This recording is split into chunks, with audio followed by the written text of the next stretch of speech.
All right, so the answer is 50. 50 meters per second. Now, think about it. So we have a train. That's a train, believe it or not.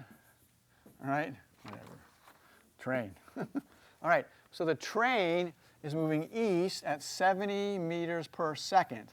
And then Velma, whatever, she throws a ball towards the rear of the train, in other words, west, at 20 meters per second, right? So let's think about it.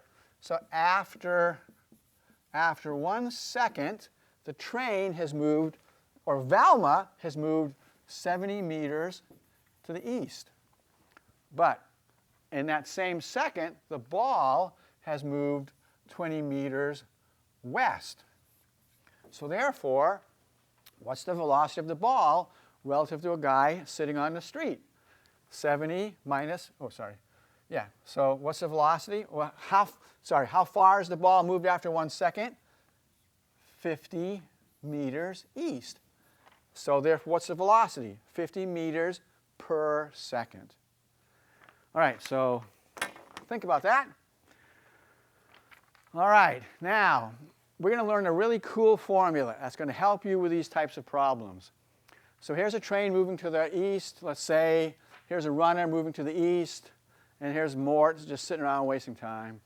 So what is the velocity of the runner relative to the observer? Subscripts, right? So R runner, G ground, T train. So this means the velocity of the runner relative to the ground. All right? So pause your video and figure it out. Okay, so you're back. So the answer is this.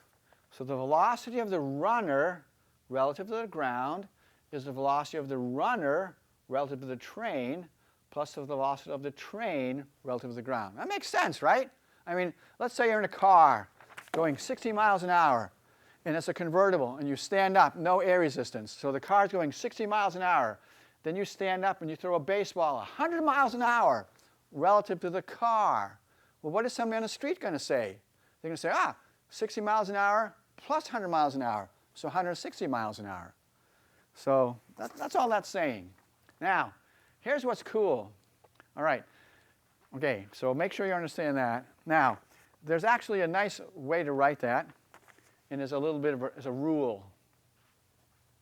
If you remember this rule, you'll be able to solve all these problems. So look, here, okay, so we want the velocity of A relative to B, and whatever that means, right? You know, runner relative to the ground, whatever. But look how it's written. This is just a silly little thing, but it works. So here on the left is an A. Here on the left is an A. Here on the right is a B. Here on the right is a B. These guys, just think of these guys as canceling, right? So A on the left, B on the right. These things cancel. It even works in 2 and 3 dimensions, right? You just put a vector sign. A is on the left, A is on the left. B is on the right, B is on the right. Just pretend that these guys cancel. So if you use this crazy formula, it always works. So let's do it with the previous problem. Okay, so don't look at that right now. All right, so this is kind of how you approach it. So what we want, it says we want the velocity of the ball relative to Mort. Okay, so we know it's going to be velocity something something plus velocity something something. Now let's use a dumb little formula, okay? B on the left, B on the left.